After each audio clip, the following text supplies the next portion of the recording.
Your car makes a sound it's never made before.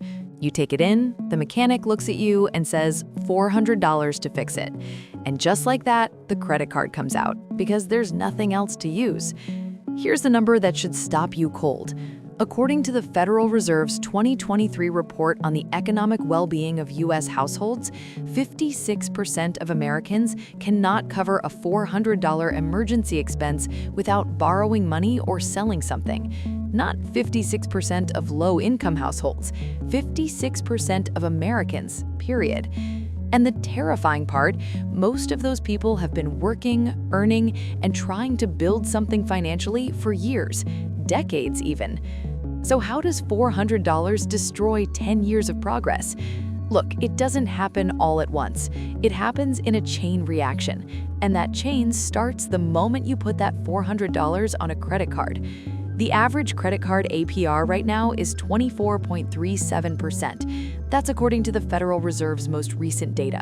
So that $400 emergency, if you make only minimum payments, it takes over 3 years to pay off and costs you nearly $300 in interest alone. You didn't just spend $400, you spent $700 for car repair. But here's where it gets worse.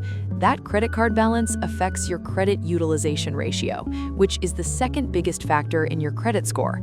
Higher utilization, lower score.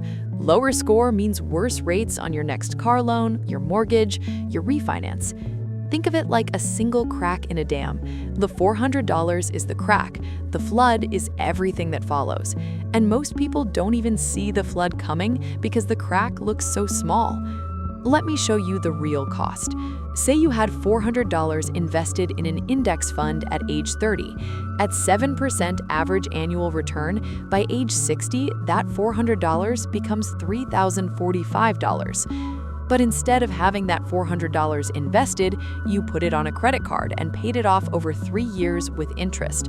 Total cost, $700. So the real price of that $400 emergency wasn't $400. It wasn't even $700. It was $3,745. The $700 you paid plus the $3,045 you never got to grow. Now you might be thinking, okay, but emergencies happen. I can't predict the future. Completely true. But here's what most people don't realize. The reason $400 feels catastrophic isn't bad luck. It's because of a concept called financial fragility. When there's no buffer between you and the unexpected, every small shock becomes a crisis, and every crisis triggers what behavioral economists call a financial panic response. Rushed decisions, high-interest borrowing, and choices that feel necessary in the moment but cost you for years. The $400 didn't break your finances. The absence of a buffer did. So here's the one move that changes everything. Build a $1,000 emergency fund before you do anything else financially. Not investing, not paying extra on debt, just $1,000 sitting untouched in a separate account. Dave Ramsey calls it baby step 1. I call it your financial shock absorber. Even at $100 a month, you're there in 10 months. And the moment that buffer exists, a $400 emergency becomes an inconvenience instead of a catastrophe. That's the difference. Not income, not luck, just $1,000 between you and the chain reaction. Subscribe. Next week, we're talking about exactly where to keep your emergency fund so it actually earns something while it waits. Subscribe.